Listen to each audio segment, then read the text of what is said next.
Bismillah, alhamdulillah, wa salatu wa salam wa rasulillah, ma ba'd. Donc, nous voici dans ce cinquième cours concernant la croyance. Et on poursuit avec d'autres ibadat, d'autres adorations que le Cheikh a citées. Donc, le- la question 23, سؤال ثالث وعشرون ما المقصود بالاستعانة؟ ما المقصود بالاستعانة؟ Qu'est-ce qui est voulu par الاستعانة؟ الجواب الاستعانة هي طلب العون. الاستعانة هي طلب العون يعني المساعدة. Donc la demande d'aide. Vous avez le ist, le hamza, hamza wasl avec le sin et le ta, ça indique la demande. Donc talab. Et l'isti'ana, c'est la demande d'aide, العون, المساعدة. في شيء معين. Quelque chose de spécifique. السؤال الرابع وعشرون ما الدليل على أن الاستعانة عبادة? Quelle est la preuve que la demande d'aide est une adoration? الجواب أولا قال الله عز وجل إياك نعبد وإياك نستعين. Le verset que vous connaissez tous, c'est le Fatiha. أي يعني c'est-à-dire لا نعبد غيرك. On n'adore pas autre que toi. ولا نستعين بغيرك. Et on ne demande l'aide à personne d'autre que toi. وهذا واضح في أن الاستعانة عبادة. Ça c'est clair concernant le fait que l'isti'ana est une adoration. On le voue uniquement à Allah. Pourquoi le cheikh il a traduit et il a expliqué que Iyyaka na'bud, ça veut dire La na'budu ghayraka? C'est parce qu'Allah il a dit Iyyaka. Iyyaka. Donc il a fait devancer euh, celui qu'on adore. Taqdim al-ma'moud. Taqdim al-maf'oul. Huna. Donc c'est Iyyaka, c'est lui seul qu'on va adorer. Allah il n'a pas dit Na'buduka wa nasta'inuka wa nasta'inu bika.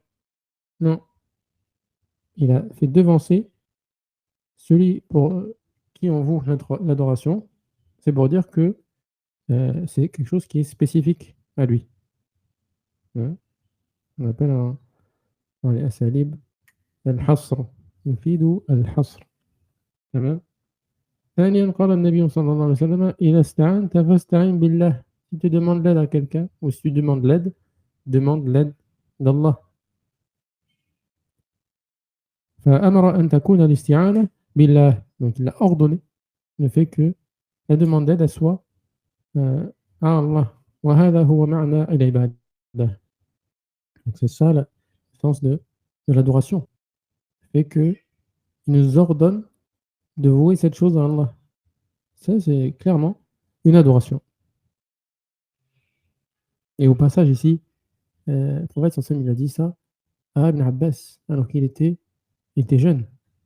Il était jeune et ici, ça nous montre l'importance d'apprendre à nos enfants le tawhid. بارك الله فيكم. سؤال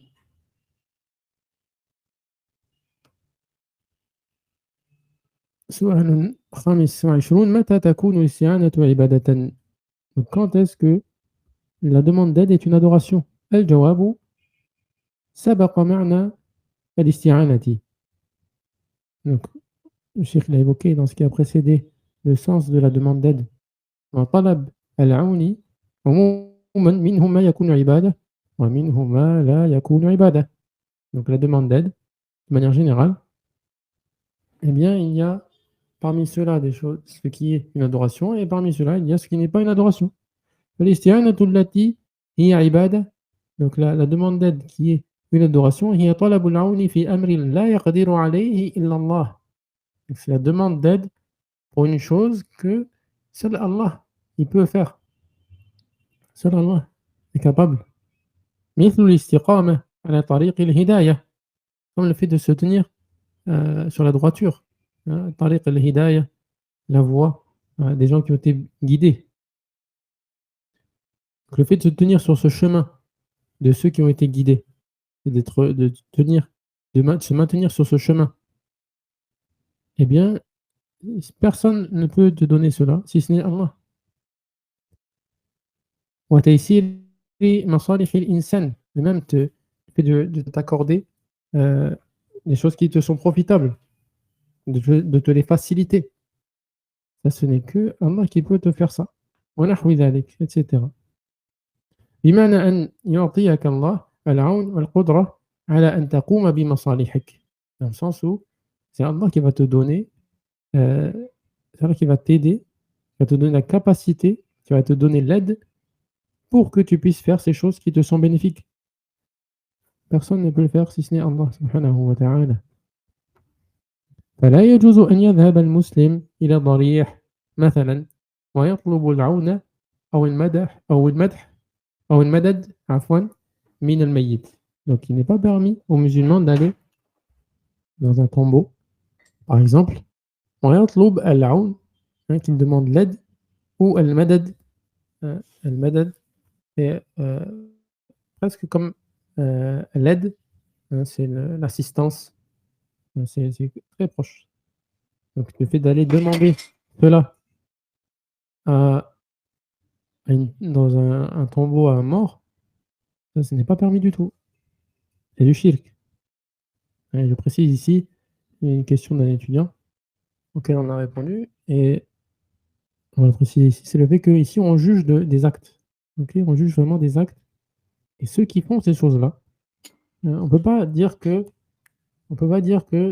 sont entrés dans le polythéisme, sauf si toutes les conditions sont réunies et que les choses qui nous empêchent de dire que ce sont des polythéistes sont, sont clairement, ne sont clairement pas présentes.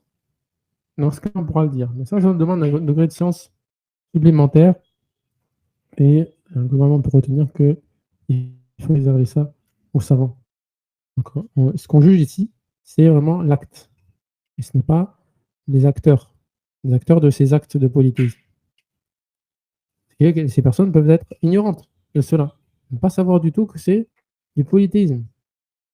Ils peuvent avoir fait une chose par erreur ou autre. Donc c'est important ici de comprendre qu'on est en train de juger des actes.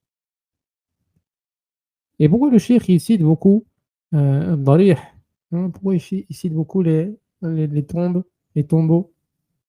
Parce que c'est ce qui est très répandu à notre époque.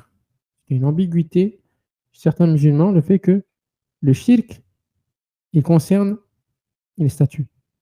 Il va concerner uniquement le fait d'adorer, de vouer toutes ces adorations-là, ou certaines de ces adorations, aux statues. C'est ça qu'ils ont en tête. Le shirk qui était à l'époque, c'était du shirk qui concernait les statues. Et donc ils se disent, ça ne concerne pas les pieux. Alors que ceci concerne les pieux. Si tu mets les pieux ou n'importe qui à une place qui doit être réservée à Allah, هذا شرك. بارك الله فيكم. ويزداد الأمر قبحا إذا كان يناديه من مكان بعيد. C'est encore plus détestable, c'est encore plus laid, c'est encore plus mauvais si il l'appelle de loin. Il l'appelle d'un endroit qui est éloigné. ويقول مدد يا فلان. Je te demande l'aide au un tel.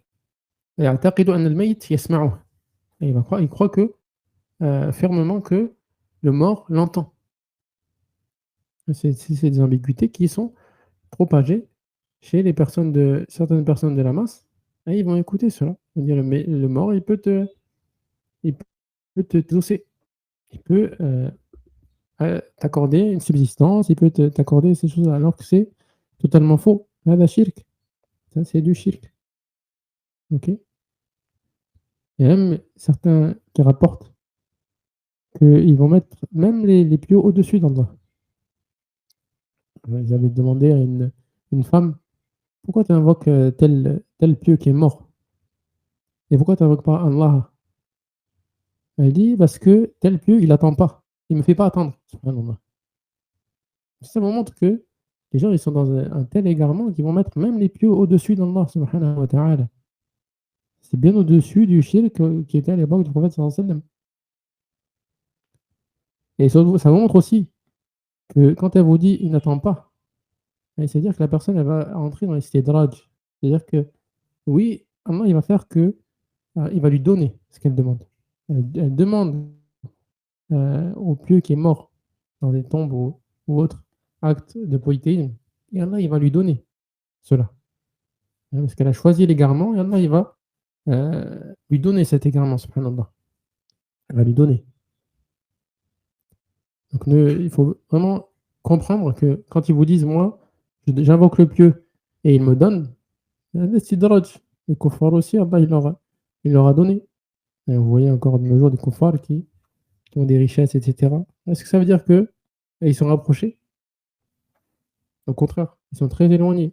Ils sont tellement éloignés qu'Allah il va leur donner les choses qui va les faire encore plus être poussés dans leur égarement.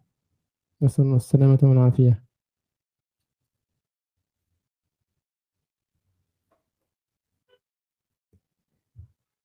le cheikh il dit وأما الاستعانة التي لا تكون عبادة. Donc, concernant la demande d'aide qui n'est pas une adoration, فهي طلب المساعدة من المخلوق في أمر يقدر عليه. C'est de demander de l'aide d'une créature concernant une chose qui est dans sa capacité. كترتيب المنزل, comme le fait de ranger la maison. ومذاكرة العلم, et le fait de réviser la science. ونحو ذلك. C'est quelque chose qui, la personne elle est capable de t'aider pour cela. Le mari va aider son épouse à ranger la maison. Ou l'étudiant va aider son frère à réviser la science. Ça, c'est quelque chose qui n'est pas possible. Le fait de demander qui est possible, qui n'est pas dans l'incapacité, euh, il n'est pas dans l'incapacité de faire cela. Non, il est capable de faire cela. Il est capable de t'aider pour cela. Donc ça, c'est pas une ibada. Hein, ça, ce ne sera pas une ibada. Ce sera une demande d'aide autorisée à la créature. Mais vraiment, les savants, ils citent qu'il faut que personne-là, hein, cette créature-là, soit capable de t'aider et qu'elle soit présente. Et également le fait qu'elle soit vivante. Et également le fait que toi, tu sois convaincu, tu crois fermement que cette personne-là, c'est une cause. Cette personne-là, c'est une cause. Celui qui va vraiment t'aider, c'est Allah subhanahu wa ta'ala. C'est comment il cite 4 choses. Le fait de dire yaqdiru alayh, normalement ça va regrouper tout. Puisque si on dit yaqdir alayh, s'il a la capacité, eh ben, forcément, le mort, il n'aura pas la capacité, donc ça va faire sortir le mort. Également, celui qui est absent, il n'aura pas la capacité en réalité. Donc, yaqdir alayh, ça regroupe un petit peu tout. Et après, certains savants, ils détaillent les critères afin qu'ils soient vraiment clairs pour la personne. Parce que quand vous allez dire certains, yaqdir alayh, il va dire le mort, il yaqdir. Il va dire le mort, il est capable. Alors qu'il n'est pas capable. Il est mort, il est dans un autre monde. Wa fil barzakh. Il est dans un autre monde entre la dunya et l'akhirah. سؤال سادس وعشرون ما المقصود بالاستغاثة؟ autre عبادة الاستغاثة. Qu'est-ce qui est voulu par الاستغاثة؟ الجواب الاستغاثة هي طلب الغوث النجدة. Donc c'est la demande, hein, toujours ist, qui veut dire la demande. Al-Ghawth, c'est le secours. C'est la demande de secours. Tout le monde est dans une shidda, dans vraiment un grand besoin, une grande nécessité là, et tu as besoin du secours de quelqu'un. Que quelqu'un te vienne en secours. Est-ce que ça c'est une ibada? سؤال سابع وعشرون ما الدليل على أن الاستغاثة عبادة? Quelle est la preuve que l'istighatha, la demande de secours, est une adoration? الجواب قال الله عز وجل إذ تستغيثون ربكم فاستجاب لكم. Alors que vous demandiez le secours de votre Seigneur. فاستجاب لكم, alors il vous a exaucé. فبين أن الذي يغيث في الشدائد هو الله. Donc Allah il a éclairci le fait que heu, c'est lui qui accorde le secours dans les difficultés, الشدائد. C'est lui. Wallah. وهذا هو معنى العبادة. Et ça, c'est le sens de l'ibada. Si la chose, c'est que Allah qui va le faire, cette chose-là, eh bien, c'est une ibada. Mais comme pour l'isti'ana,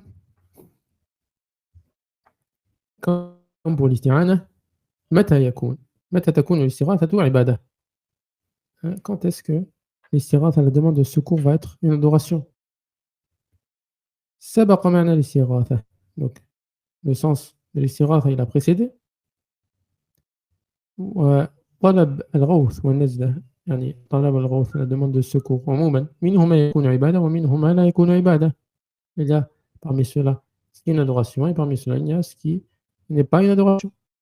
فالاستغاثة التي هي عبادة, la demande de secours qui est une adoration, هي طلب النجدة في أمر لا يقدر عليه إلا الله. Comme on a dit précédemment, c'est les demandes de secours pour une chose que seul Allah est capable de faire. كتفريج الكروبات, comme le fait de soulager الكروبات, les soucis, le fait d'être affligé, الشدائد, les difficultés, les dangers. مثل أن يكون المسلم في سفينة في بحر. Comme par exemple le fait que le musulman il soit sur un bateau en mer. والأمواج عالية, et les vagues elles sont hautes. والوضع خطير, la situation est dangereuse, خطير. هذه كربة لا يقدر على تفريجها إلا الله. Ça c'est vraiment une situation, la personne elle est affligée. Et personne peut soulager la personne de cela si ce n'est Allah. On ne va pas dire à quelqu'un de nous soulager de cela, de calmer le vent, de calmer les vagues, etc. Seul Allah est capable de cela. ومثل أن يكون المسلم, et un autre exemple, comme le fait que le musulman شاعرا بألم في بدنه, il ressent une douleur dans son corps. فيستغيث بالله حتى يذهب عنه الألم أو يذهب عنه الألم. Donc il va demander le secours à Allah afin que il fasse partir de lui cette douleur. فلا يجوز في هذه الحالة أن يستغيث المسلم بالميت مثلا. Donc dans ce cas-là, dans cette situation-là, il n'est pas permis aux musulmans de demander le secours aux morts. مثلا ويقول أغثني أنجدني, secours-moi. C'est pas autorisé de dire ça aux morts alors qu'il n'est pas capable dans cette situation.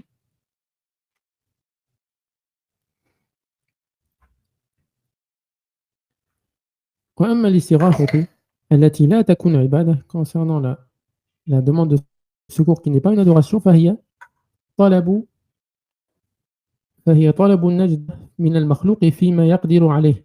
Donc ça c'est la demande de secours à une créature, à la créature concernant une chose qu'elle est capable de faire.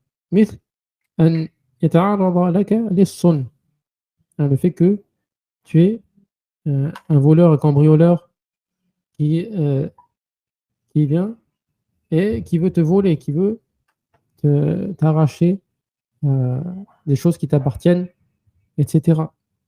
يريد أن يأخذ مالك, il veut prendre tes biens, ton argent. وبجوارك أحد المسلمين, et à côté de toi il y a un des musulmans.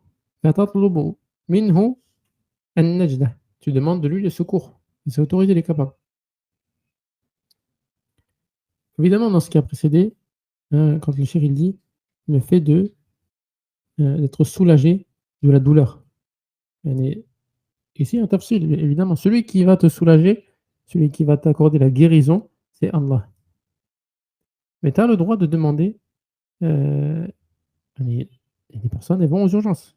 Quand elles ont des problèmes de santé qui sont urgents, qui sont graves, elles vont aux urgences. Elles vont demander le secours du médecin et le médecin va faire son possible pour soigner la personne.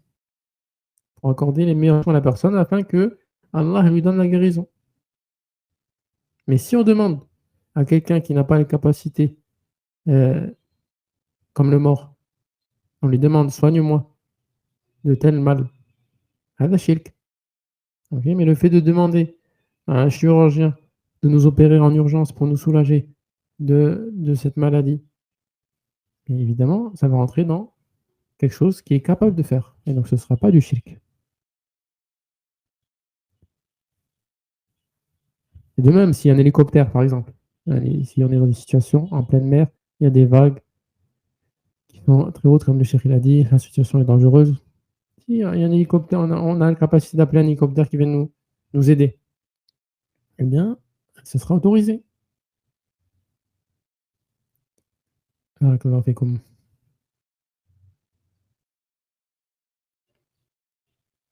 on a vu une série de ibadat. Ça vous donne déjà euh, une idée de qu'est-ce que c'est l'ibada, comment on confirme une ibada est une ibada, et ça vous donne également euh, l'information importante qu'il y a un détail sur certaines adorations. Certaines adorations, il n'y a pas de détail, hein, c'est toujours une adoration. Certains actes sont toujours une adoration, et certains actes sont parfois une adoration, et parfois, eh bien, il est possible que ce soit fait envers une créature, comme le fait de demander de l'aide sur quelque chose qu'il est capable de faire. Donc ça, c'est important. Et ça vous donne un peu une vision globale de l'ibad et de ne pas tout englober dans l'ibad. Ok. سؤال تاسع وعشرون بناء على ما تقدم من أن إفراد الله بالعبادة هو معنى لا إله إلا الله. En se basant sur ce qui a précédé. بناء على ما تقدم من أن إفراد الله بالعبادة هو معنى لا إله إلا الله. Le fait d'unifier Allah, d'adorer uniquement Allah, hein, eh bien, c'est ça le sens de la ilaha illallah. C'est vraiment ça le sens de la ilaha illallah. فهل كان هذا هو موطن الاختلاف بين الأنبياء وأقوامهم? Est-ce que c'était ça le point de divergence entre les prophètes et leur peuple? الجواب نعم. La réponse est oui. الأنبياء بعثوا للدعوة إلى توحيد الألوهية. C'est vraiment pour ça que les prophètes ont été envoyés. C'est pour appeler au tawhid, tawhid al-uluhiyya, tawhid d'adoration. وعدم توجيه العبادات لغير الله, le fait de ne pas vouer les adorations à autre qu'Allah. قال الله عز وجل في ذكر دعوة الأنبياء. Allah il a dit concernant l'appel, hein, cet appel des prophètes. C'était quoi? Les prophètes ils disaient اعبدوا الله. Hein, Allah il dit que les prophètes ils disaient اعبدوا الله ما لكم من إله غيره. Adorez Allah. Vous n'avez pas d'autre divinité en droit d'être adorée à part lui. وقال عز وجل وما أرسلنا من قبلك من رسول إلا نوحي إليه أنه لا إله إلا أنا فاعبدون. Nous n'avons pas envoyé avant toi de messager sans que nous lui révélions que la ilaha illallah, la ilaha illa ana. Il n'y a pas d'autre divinité en droit d'être adorée sauf moi. Allah il dit fa'buduni, fa'buduni. Fa'buduni ici, ça veut dire alors adorez-moi. Hein, c'est Allah qui parle. Subhanahu wa ta'ala.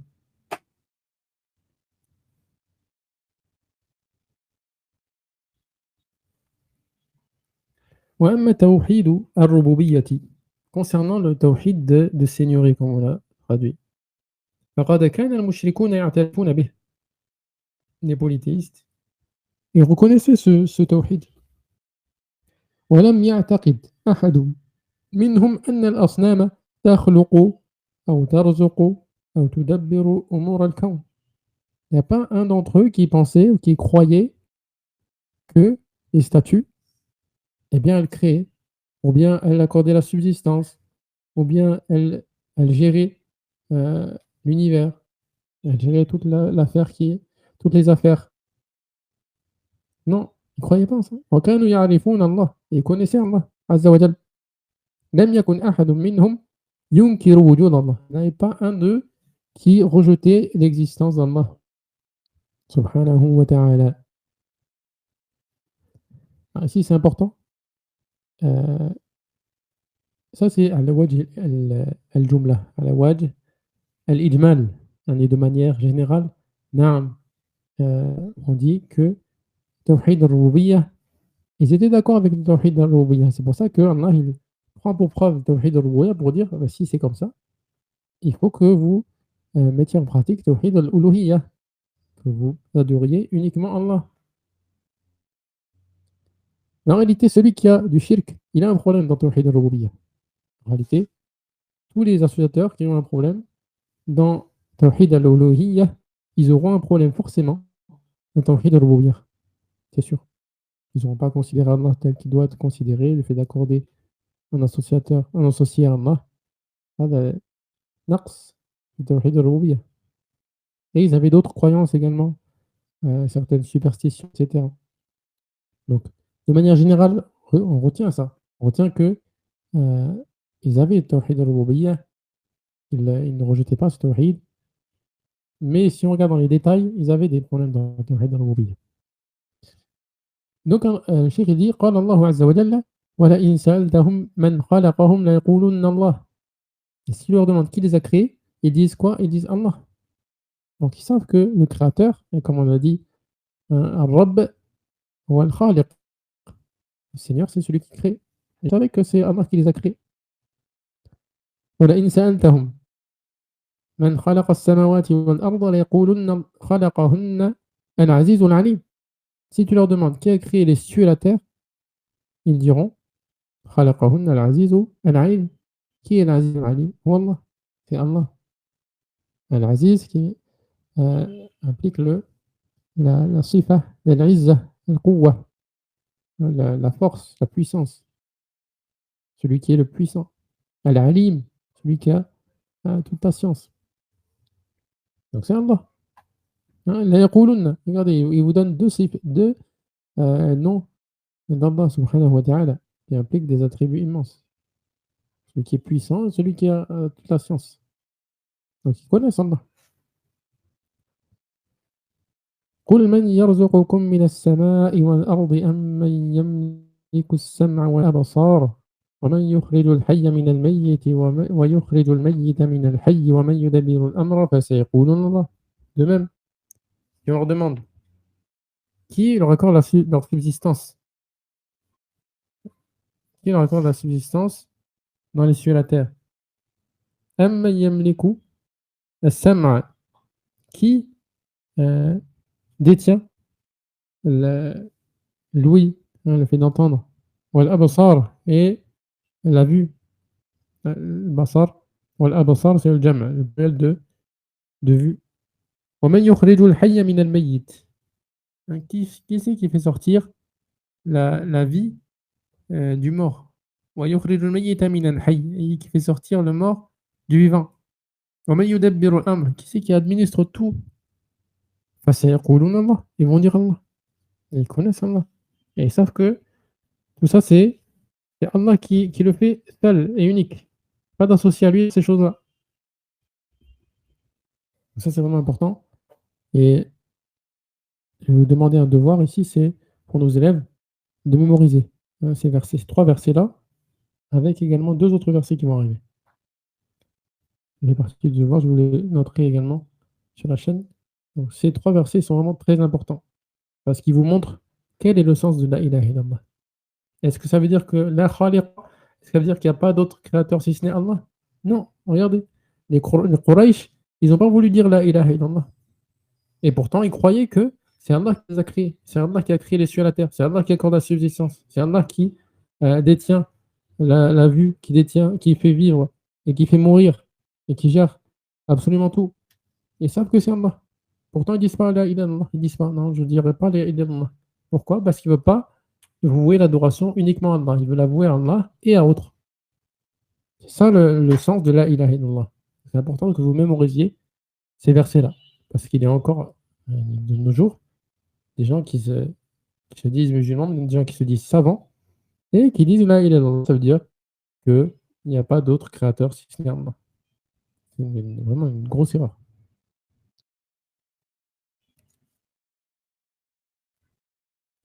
سؤال 30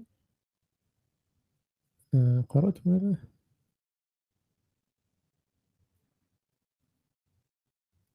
j'ai pas lu ça. إذن لم يكن شركهم في توحيد الربوبية. Donc leur polythéisme n'était pas dans توحيد الربوبية, dans le توحيد de seigneurie. بل كان في توحيد الألوهية, il était dans le توحيد d'adoration. كانوا يعبدون غير الله, ils adoraient autre qu'Allah عز وجل. سؤال 30 ما السبب في أنهم كانوا يعبدون غير الله. Donc pourquoi? Eux ils croient que Allah c'est lui le créateur seul, c'est lui qui accorde la subsistance seul, c'est lui qui gère tout seul. C'est يقولون Allah.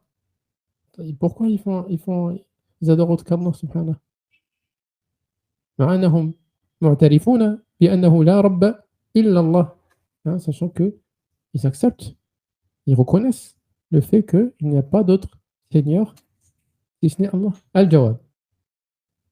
Et ici la shubha.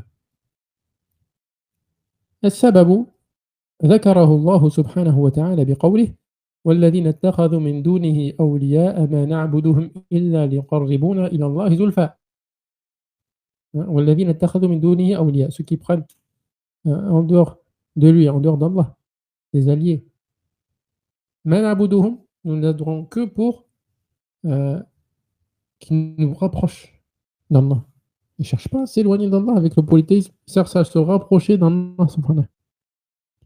أي يعبدونهم لكي يقربوهم إلى الله. Donc ceux qu'ils associent, ces statues, ou ces pieux, ou ces anges, ou ces prophètes qui sont morts, à qui ils demandent des choses directement, eh bien ils le font pour se rapprocher d'Allah, pour avoir leur intercession. وَيَشْفَعُوا لَهُمْ عِنْدَهُ. Dans l'autre verset, ça c'est les deux autres versets que je vous demande de retenir. وَيَعْبُدُونَ مَا لَا يَضُرُّهُمْ وَلَا يَنفَعُهُمْ وَيَقُولُونَ هَؤُلَاءِ شُفَعَاؤُنَا وَيَقُولُونَ هَؤُلَاءِ شُفَعَاؤُنَا عِنْدَ اللَّهِ. Donc ils adorent وَيَعْبُدُونَ مِنْ دُونِ اللَّهِ مَا لَا يَضُرُّهُمْ وَلَا يَنفَعُهُمْ. Donc ils adorent en dehors d'Allah ceux qui ne leur causent ni mal et ceux qui ni profit. وَيَقُولُونَ هَؤُلَاءِ شُفَعَاؤُنَا عِنْدَ اللَّهِ. Et ils disent, voilà ceux qui vont intercéder pour nous auprès d'Allah. Subhanallah. Donc c'est ce deux versets-là. وَالَّذِينَ اتَّخَذُوا مِن دُونِهِ أَوْلِيَاءَ مَا نَعْبُدُهُمْ إِلَّا لِيُقَرِّبُونَا إِلَى اللَّهِ زُلْفَىٰ. Et le verset وَيَعْبُدُونَ مِن دُونِ اللَّهِ مَا لَا يَضُرُّهُمْ وَلَا يَنفَعُهُم وَيَقُولُونَ هَؤُلَاءِ شُفَعَاؤُنَا عِندَ اللَّهِ. Total, c'est 5 versets que je vous demande à nos élèves de retenir. Ils sont vraiment très très importants. Et le cheikh il dit وهذا هو ما يحدث الآن تماما. C'est ce qui se passe aujourd'hui. C'est exactement ce qui se passe aujourd'hui. تصرف العبادات للأموات الصالحين. Les adorations sont vouées aux morts parmi les pieux. حتى يشفعوا عند الله لمن يفعل ذلك. Afin que ils intercèdent auprès d'Allah pour celui qui fait cela, qui leur demande ces choses-là. Ils cherchent leur intercession. Un certain, il va aller dans la tombe, il va dire Ishfa', subhanallah. Ouais, هل يسمعك وهو كان يسمع هل يجيبك هل يملك الشفاعة. De base, est-ce que ce mort il t'entend? L'épreuve du Coran et de la Sunna montre qu'il n'entend pas. Même s'il entendait, est-ce qu'il détient la shafa'a à lui? Est-ce qu'il détient l'intercession? L'intercession, elle est Allah. Et tu es en train de faire un acte qui va te faire sortir de l'intercession. Subhanallah. Tu fais une chose pour obtenir une chose et tu fais en fait une chose qui est une barrière en fait pour obtenir cette chose. Subhanallah. وليس معنى كون الرجل صالحا أو وليا من أولياء الله أننا نوجه إليه العبادة. C'est pas parce que quelqu'un il est pieux, que c'est un allié d'Allah, qu'on va commencer à lui vouer des adorations. ونقدم له القرابين التي لا تصلح إلا لله عز وجل. Et on va lui faire des offrandes, des sacrifices qui doivent être voués uniquement à Allah. Subhanah, ils ne conviennent qu'à Allah.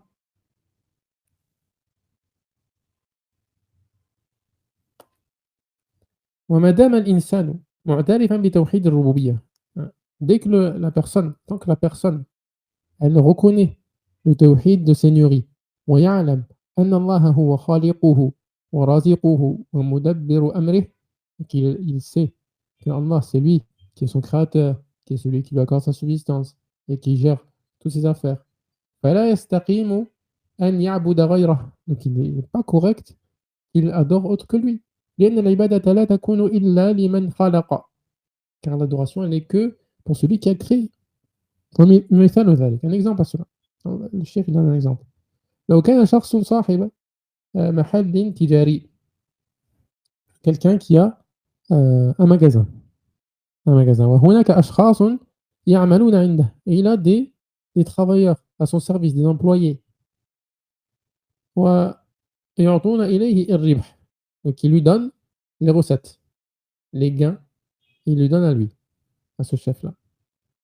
فلو أنهم أعطوا هذا الربح لغير صاحب المحل, ils viennent à donner la recette, les gains à autre que le gérant, euh, que celui qui détient ce magasin. فإن هذا لا يصح, ça c'est pas correct. ويقول لهم صاحب المحل ألست أنا صاحب المكان, celui qui détient ce magasin, il va dire c'est pas moi qui détient, qui est responsable de cet endroit, qui est le chef de cet endroit, qui détient cet endroit. وأنتم تعملون عندي أنا, et vous travaillez pour moi. فكيف تعطون الربح لغيري, comment vous allez donner la recette, les gains à autre que moi. Ça c'est un exemple. ولله المثل الأعلى, et Allah l'exemple le plus haut, subhanahu wa ta'ala. Donc ici il vous montre que ceci c'est pas correct, c'est pas du tout correct. Tu sais que Allah c'est ton créateur, c'est ton Seigneur, c'est lui qui te donne tout, et tu vas vouer ce qu'il t'a donné pour adorer autre que lui. Et Allah il t'a donné un front pour que tu te prosternes à lui, tu vas te prosterner à autre que lui. Allah il t'a donné une main pour que tu puisses égorger cette bête, et même ce couteau avec lequel tu vas égorger cette bête. Ça vient d'Allah. Tu vas utiliser ces instruments pour sacrifier pour autre qu'Allah. Tu vas marcher, tu vas utiliser tes pieds qu'Allah t'a donné pour aller à la mosquée, pour aller faire le bien. Et tu vas utiliser ces pieds pour faire des adorations des tombes en faisant des kilomètres et des kilomètres. Tu vas utiliser ta voiture qu'Allah t'a donnée. Et les savants et certains prédécesseurs disaient, quand quelqu'un est venu lui demander de faire un péché, il a dit fais-le, mais tu le fais pas avec un bienfait d'Allah. Donc tu ne peux pas faire en fait. Si tu penses à tous les bienfaits viennent d'Allah. Si tu veux faire une chose avec autre chose qu'un bienfait d'Allah, tu ne pourras pas le faire. Donc, grâce à Allah, Inch'Allah, barakallahu fikum. Donc, comme j'ai dit, hein, pour nos élèves, le devoir, c'est 5 versets à mémoriser. Inch'Allah, les 3 versets durant lesquels on a vu que Allah, il évoque, quand on leur demande qui a créé, qui leur accorde la subsistance, ils disent Allah. Les 3 versets à ce sujet et les 2 versets qui disent qu'est-ce qu'ils cherchent, hein, par cette adoration. Ils cherchent à se rapprocher d'Allah, ils cherchent l'intercession. Ok, mémoriser ces versets. Nous sommes dans un mois qui est, Inch'Allah, approprié pour on mémorise le Coran. Et Allah vous accorde la science profitable et la facilité. Allahu a'lam, wa salatu wa salam ala nabiyyina Muhammad. Si vous avez des questions, n'hésitez pas. Barakallahu fikum.